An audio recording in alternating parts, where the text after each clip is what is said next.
바이블 안으로 여행입니다. 이번 영상은 주 예수 그리스도의 족보에 오른 5명의 여자들에 대해 간략히 공유하고자 합니다. 혹 여러분은 어떤 족보에 이름이 올라 있는가요? 훌륭하고 명성이 있는 가문이 족보에 이름이 기록되어 있는가요? 여러분은 어떤 족보에 자신의 이름이 기록되기를 원하신가요? 마태복음 1장은 예수 그리스도의 족보에 대한 말씀이 기록되어 있습니다. 이 예수 그리스도의 족보는 죽음이 없는 영원한 생명만 있는 족보입니다. 누가 누구를 낳고 누가 누구를 낳고 오직 출생만 있는 족보입니다.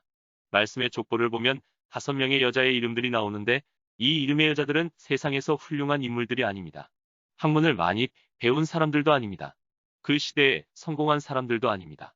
인품이 좋아 주위 사람들로부터 존경받거나 칭찬받는 사람들도 아니었습니다. 가문이 좋고 명성 있는 집안의 출신자도 아닙니다.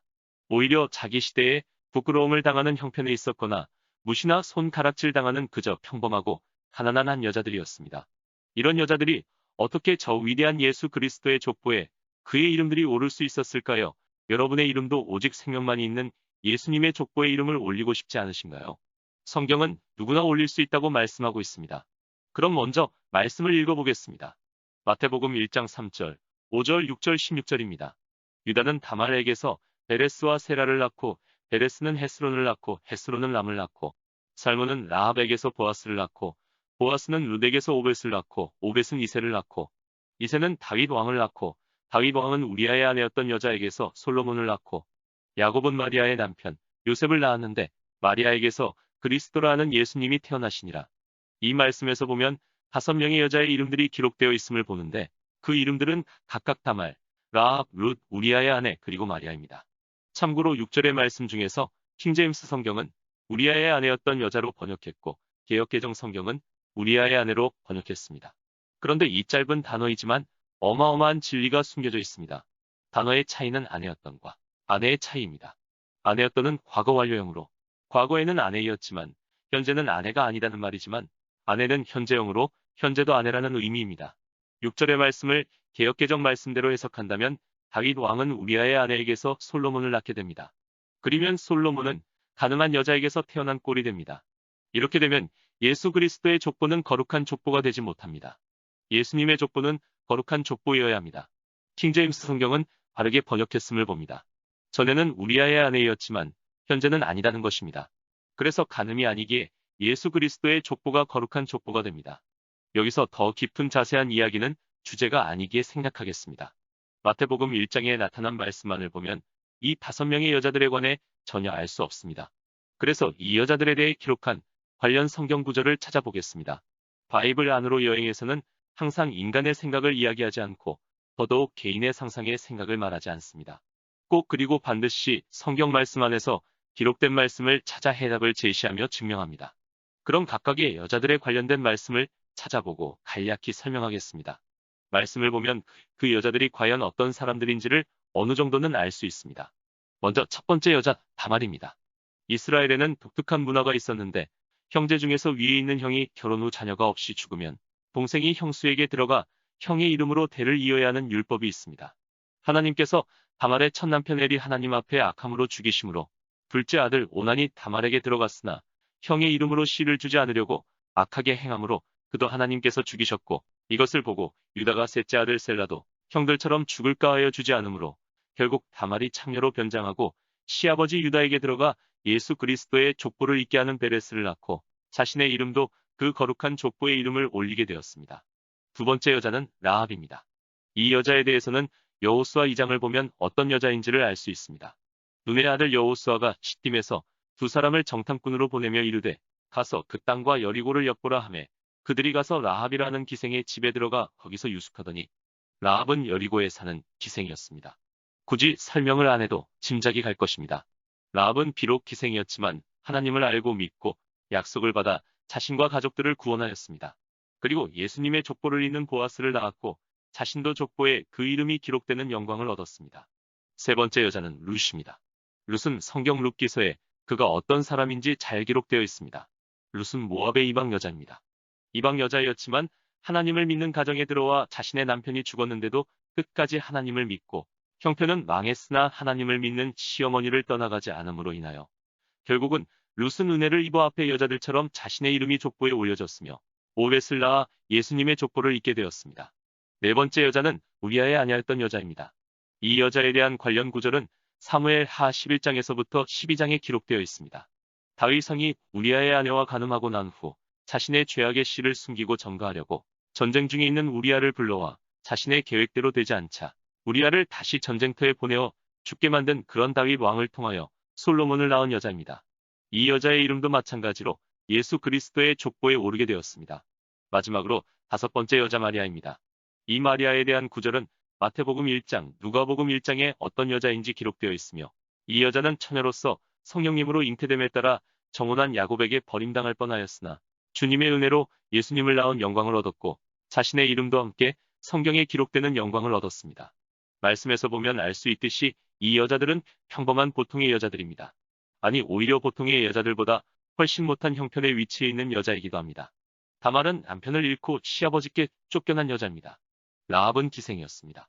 룻은 남편도 잃고 집안이 망해버린 과부 시어머니와 둘만 남았습니다. 우리아의 아내는 남편을 잃고 자식도 잃었습니다. 마리아는 처녀로서 임신하여 남편으로부터 버림당할 뻔한 여자였습니다. 모두 인생이 기구하다고 할까요? 아니면 요즘 말로 팔자가 사나워서 그럴까요? 그들은 인생은 비참했고 고통스러웠고 말로 다 할 수 없는 마음의 아픔이 있었지만 그러나 그들은 그런 형편의 위치에서 평범한 사람들처럼 인생을 원망만 하지 않고 그냥 비참하게 끝마치지 않고 영광을 얻는 인생의 끝을 아름답게 장식하였습니다. 그들의 삶의 과정은 많은 문제가 있고 고통이 있고 어려움이 있고 형편의 만족이 없었지만 그들은 그 가운데서 절망하지 않고 그 문제와 고통을 통해 하나님을 만나고 얻는 기회가 되었습니다. 잠언 21장 2절은 사람의 모든 길이 그의 눈에는 옳게 보여도 주께서는 마음을 살피시느니라고 말씀합니다. 사람들은 사람의 외모를 보고 판단하지만 하나님께서는 외모를 보시지 않고 마음을 살피시고 판단하시며 공의로 사람을 대하십니다. 히브리서 11장을 보통 믿음의 장이라고 부릅니다. 믿음의 단어가 22번이나 나옵니다. 믿음으로 믿음을 통해 믿음 안에서 등으로 말씀합니다. 수많은 믿음의 사람들이 나옵니다. 그들은 모두 믿음을 가지고 있었고 믿음으로 구원받았고 믿음으로 살았다는 것입니다. 31절은 믿음으로 기생 라합은 정탐꾼을 평안히 영접하였으므로 순종하지 아니한 자와 함께 멸망하지 아니하였도다 라고 성경은 말씀합니다. 히브리서의 라합을 제외한 여자들의 이름이 기록되지는 않았지만 라합처럼 동일하게 모두 하나님을 향한 믿음을 가지고 있었다고 추측할 수 있습니다. 그 이유는 모두 예수님의 족보에 그들의 이름이 기록되어 있기 때문입니다. 믿음이 없이는 구원받을 수 없으며 족보의 이름이 기록될 수도 없습니다. 모두 믿음으로 행하여 즉 인생역전이 되었습니다. 그 결과 상상할 수 없는 영원한 생명만이 있는 예수 그리스도의 족보에 올라갔습니다. 이 5명의 여자들 모두 문제와 고통과 마음의 아픔이 있었지만 오히려 그 형편을 통해 하나님을 찾고 하나님을 부르며 하나님을 통해 그 형편과 마음의 아픔을 해결받고자 하는 갈망과 목마름이 있었습니다. 그러므로 하나님께서도 그들의 마음을 보시고 그들에게 구원과 함께 큰 복을 주셨고 예수 그리스도의 족보에 오르는 영광도 얻었습니다. 하나님께서는 오직 우리 마음 안에서 구원자이신 하나님을 찾고 도움을 구하고 그리고 하나님을 믿는 믿음이 있는지 없는지만을 보십니다. 사무엘상 1장에 한나라는 여자가 나옵니다. 이 한나는 아기가 없었는데 자녀가 있는 분인나의 핍박으로 인하여 더더욱 마음의 고통과 슬픔이 더하여 주 앞에서 쓰라린 마음을 토하며 통곡하며 하나님을 찾고 불렀는데 하나님께서는 그녀의 음성을 외면치 않으시고 그 기도를 들으시며 위대한 사무엘 선지자를 얻게 되고 그 뒤에 많은 자녀를 낳아 그 마음이 온전히 위로를 받고 슬픔이 기쁨으로 바뀌게 되었습니다. 하나님을 찾고 바르게 믿고 구하면 모두 이런 여자들처럼 긍휼을 입고 은혜를 입게 됩니다. 잠언 8장 17절, 37절 말씀. 나를 사랑하는 자들을 내가 사랑하나니 일찍 나를 찾는 자들이 나를 만나리라. 누구든지 나를 찾는 자는 생명을 얻고 주의 은총을 얻으리라. 하늘나라에는 생명책이 있습니다. 어린 양의 생명책입니다. 이 책은 한편으로는 예수 그리스도의 족보이기도 합니다. 왜냐하면 이 족보의 이름이 기록되지 않는 자들은 영원한 심판을 피할 길이 없으며 영원한 생명을 얻을 수가 없기 때문입니다. 누구나 이 생명책의 이름이 기록될 수 있습니다. 하나님의 뜻은 모든 사람이 멸망하지 않고 구원을 받기를 원하십니다. 디모데전서 2장 4절 말씀. 그분은 모든 사람이 구원을 받고 진리를 아는 데 이르기를 원하시느니라. 베드로후서 3장 9절 말씀. 주께서는 자신의 약속에 대해 어떤 사람들이 더디다고 생각하는 것 같이 더디지 아니하시며 오직 우리를 향하여 오래 참으사 아무도 멸망하지 않고 모두 회개에 이르기를 원하시느니라. 요한계시록 20장 12절 말씀. 또 내가 보니 죽은 자들이 큰 자나 작은 자나 그 보좌 앞에 서 있는데 책들이 펴 있고 또 다른 책이 펴졌으니 곧 생명책이라. 죽은 자들이 자기 행위를 따라 책들에 기록된 대로 심판을 받으니. 15절 말씀. 누구든지 생명책에 기록되지 못한 자는 불못에 던져지더라. 라고 성경은 기록하고 말씀하고 있습니다.